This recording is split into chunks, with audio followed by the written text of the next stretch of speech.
तो बच्चों अब हम लोग क्वेश्चन नंबर पहला का चौथा नंबर कर रहे हैं।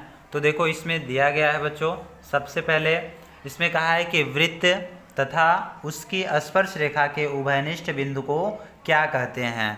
ठीक है, तो अभी अभी मैंने देखा था कि उभयनिष्ठ बिंदु किसे कहते हैं। मैंने आपको बताया था कि पहले में 3, इसके पहले वाली आपको ये सवाल पढ़ने से पहले बच्चों आपको इसके पहले वाली वीडियो को अच्छे से देख लेना है, तो आपको अच्छे से समझ में आ जाएगा।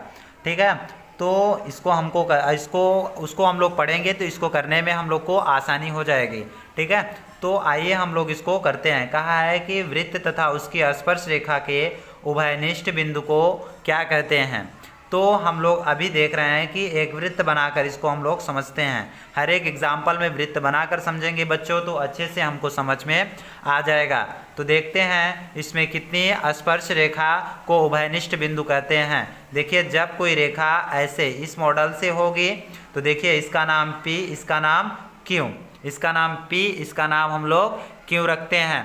तो ये एक प्रकार से कैसी रेखा हो जाती है, एक प्रकार से हम लोग कह सकते हैं कि एक छेदक रेखा के माध्यम से हम लोग कह सकते हैं। पर अब इसी प्रकार से हम लोग बच्चों, अब आप देख चुके होंगे एक प्रकार से इसे हम लोग क्या कहते हैं, छेदक रेखा कहेंगे। अब पर मुझसे पूछा है कि स्पर्श रेखा और उभयनिष्ठ रेखा। तो बच्चों जो स्पर्श रेखा उभयनिष्ठ रेखा होगी, देखिए ये क्या होगी कि जहाँ एक ही बिंदु पे स्पर्श करती हो, जैसे ये P और ये Q हो गया, तो देखिए इसे ही हम लोग कहेंगे A। तो देखो एक जगह स्पर्श कर रही हैं, उसी को हम लोग उभयनिष्ठ बिंदु, उभयनिष्ठ रेखा कहते हैं। तो हम लोग जो ये स्पर्श करेगी तो इसी को कहते हैं उभयनिष्ठ बिंदु को स्पर्श रेखा कहते हैं। क्या कहते हैं बच्चों, स्पर्श रेखा कहते हैं। मैंने इसको आपको बता दिया है, आप इसको समझ ही रहिएगा। अभी आपसे आगे पूछेगा प्रतिच्छेद रेखा किसे, छेदक रेखा किसे कहते हैं। तो ये एक प्रकार से जब एक ही बिंदु पे स्पर्श करेगी तो उभयनिष्ठ बिंदु को स्पर्श रेखा भी कहते हैं। बच्चों समझ में आपको आ गया होगा। बच्चों ये क्वेश्चन नंबर 3 दिए गए हैं, तो इसको हम लोग देखते हैं। इसमें कहा है कि 5 सेमी त्रिज्या वाले एक बिंदु P पर स्पर्श रेखा PQ केंद्र O से होकर जाने वाली एक रेखा से बिंदु Q पर इस प्रकार मिलती है कि OQ 12 सेंटीमीटर और PQ की लंबाई मुझे ज्ञात करनी है। तो इसको सबसे पहले हम लोग इसकी लंबाई को ज्ञात करते हैं। तो सबसे पहले हम लोग एक त्रिज्या को सबसे पहले जाने। तो हम लोग सबसे पहले बनाया एक वृत्त। क्या बनाया बच्चों, एक आपका वृत्त बनाया। और वृत्त बनाने के बाद मैंने देख रहा हूँ इसमें त्रिज्या को मैंने माना, ये देखिए यहाँ पर O रख दिया। O रखने के बाद मुझे PQ की बात कहा है, तो सबसे पहले मैंने यहाँ से लिया एक रेखा और जो कि यहाँ से एक लंब डाला, ठीक, एक समांतर रेखा मैंने खींचा और यहाँ से इसको स्पर्श करा दिया।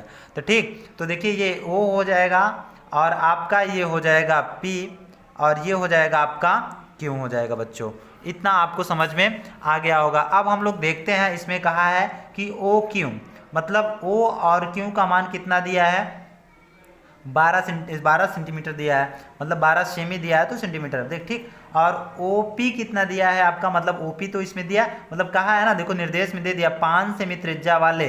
तो 5 सेमी त्रिज्या, तो त्रिज्या भाई यही है ना तुम्हारी यहाँ से, तो ये है 5 सेंटीमीटर।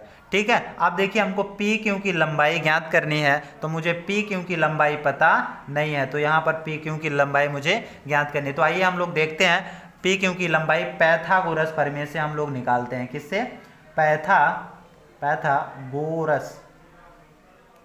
प्रमेय से। ठीक बच्चों समझ में आ गया होगा आपको। तो अब हम लोग लिखते हैं पाइथागोरस प्रमेय का सूत्र आपको पता ही होगा, अब तक तो इतना तो पढ़े, नहीं पता है तो आप इसके पहले वाली वीडियो आसानी से देख लीजिएगा, आपको समझ में आ जाएगा। ठीक है, तो बच्चों देखते हैं हम लोग सबसे पहले इसमें क्या करते हैं। तो इसमें सबसे पहले हम लोग OP, यहाँ पर हम लोग करेंगे OP का स्क्वायर, ठीक, फिर बराबर करेंगे, फिर हम लोग करेंगे PQ का स्क्वायर, फिर प्लस में फिर हम लोग QO का स्क्वायर करेंगे। बच्चों इतनी बात समझ में आई। तो OP कितना दिया है, O और P का मान कितना दिया है, 5 सेंटीमीटर दिया है, तो इसका स्क्वायर बराबर हो जाएगा। फिर पी क्यू का कितना दिया है, तो पी क्यू मुझे कुछ नहीं दिया, तो हम लोग पी क्यू को हम लोग आराम से उतार लेते हैं, तो इसका स्क्वायर प्लस और क्यू ओ का 12 मान दिया हुआ है, इसको स्क्वायर करेंगे तो देखो स्क्वायर इसका करेंगे तो ये हो जाएगा बच्चों 25 बराबर पी क्यू का स्क्वायर ऐसे ही रहेगा। उसके बाद हम लोग प्लस 12 बराबर में कितना होता है 144 हो जाता है। तो बच्चों देखो इसको इधर लाएंगे, इसको जब इधर लाएंगे तो देखो जब इसको इधर ले जाएंगे तो ये इधर आ जाएगा, तो या तो इसको ऐसे ही भेजिए, इसको इधर ला दीजिए, ठीक है। तो हम लोग क्या काम करते हैं, तो ये देखिए पी क्यू स्क्वायर बराबर हो जाएगा तो 144 हो जाएगा, ठीक है। तो 144 ये इधर जाएगा तो ये माइनस में हो जाएगा 25। अब इसको जब हम लोग 144 में से बच्चों 25 को घटाएंगे तो बच्चों कितना आ जाएगा, अब देखिए इसमें से घटाएंगे 14 में से इतना घटाएंगे तो बच्चों ये आ जाएगा आपका 9, और इसमें से अब देखिए 3 बचा, 3 में से 2 गया तो 1 बचा, अभी 1 ऑलरेडी है तो 1 ही रहेगा। अब देखिए पी और क्यू का स्क्वायर हो गया बच्चों, क्या हो गया स्क्वायर हो गया। तो अभी जब स्क्वायर यहाँ से हटेगा तो बच्चों अब ये 119 पे क्या चढ़ जाएगा, अंडर रूट हो जाएगा, क्या हो जाएगा बच्चों अंडर रूट हो जाएगा। तो पी क्यू का मान कितना आ गया बच्चों, अंडर रूट इतना आ गया है।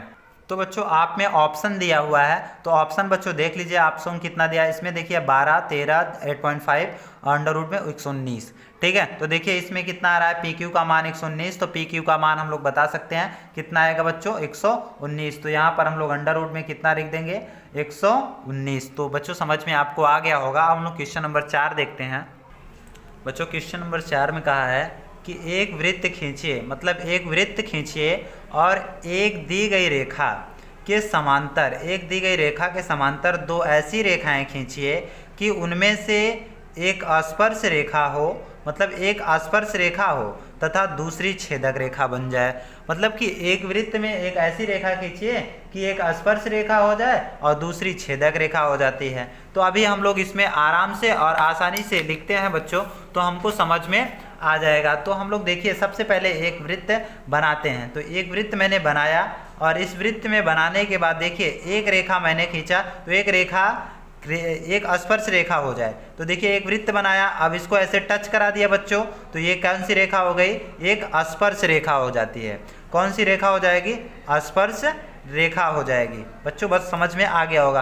अब देखिए हम लोग दूसरा वृत्त खींचकर आपको बच्चों समझाते हैं। देखिए अब दूसरी छेदक रेखा हो जाए, तो देखिए दूसरी छेदक रेखा तभी होगी जब देखिए ये x हो जाएगा, मानकर चलिए ये y हो जाएगा और ये a हो जाएगा और ये b हो जाएगा। तो देखिए दो जगह जब काट रही होती हैं कोई रेखा, तो इसी को हम लोग क्या कहते हैं बच्चों, छेदक रेखा। क्या कहते हैं बच्चों, छेदक रेखा। अब देखिए एक ही और खींच सकते हैं जो मैंने अभी आपको पहले वाले में बताया, सेम टू पहला क्वेश्चन से यही है, कहा इस मॉडल से आप लिखिए। तो अभी देखो इसमें कहा है एक, तो एक दी गई रेखा के समांतर हो जाए। तो देखिए ये कैसी है, तो ये कैसे खींच दीजिए, तो इसमें हम लोग लिख सकते हैं कि अप्रतिच्छेदित रेखा है, मतलब ना तो टच कर रही है ना तो छू रही है, मतलब ये किसी को छू कर नहीं जा रही है, मतलब ये कैसी चली जा रही है, एक समांतर रेखा के मॉडल से ये चली जा रही है। तो बच्चों ये आपका खत्म होता है 10.1 का। अब हम लोग 10.2 का अगले वीडियो में देखते हैं।